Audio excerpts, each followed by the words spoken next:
De mentaliteit die je krijgt door het leven te gaan met een beperking is vergelijkbaar met de mentaliteit die je nodig hebt in een leven als topsporter.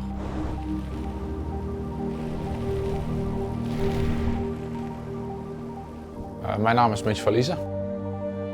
Ik ben geboren met een groeistoornis aan het linkerbeen. Daardoor is deze korter dan mijn rechterbeen en loop ik met een beenprothese.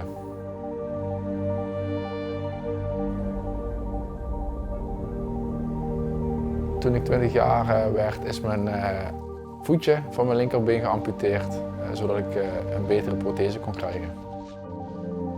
Mijn ouders hebben me altijd opgevoed als iemand die gewoon fysiek niks mankeert.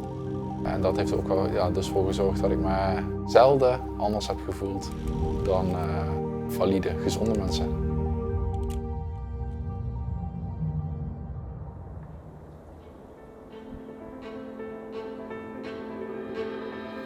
Handbiken was onderdeel van het revalidatietraject en zo ben ik in aanraking gekomen met aangepast sporten.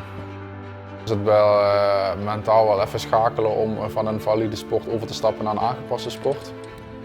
Maar als ik nu terugkijk op wat ik allemaal heb bereikt in het handbiken, dat had ik bij een valide sport nooit kunnen bereiken. And now the road race champion.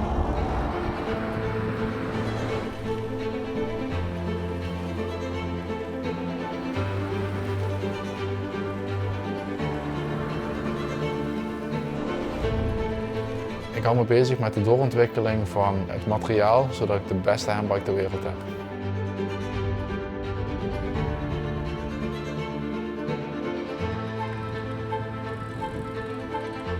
Net als in het normale leven gaat het in de topsport met zijn ups en met zijn downs. En tijdens die downfases twijfel ik wel eens aan mijn eigen kunnen. Maar het is juist de kunst van een goede topsporter om jezelf uit die down te krijgen. En eens te kijken naar wat je wel kan.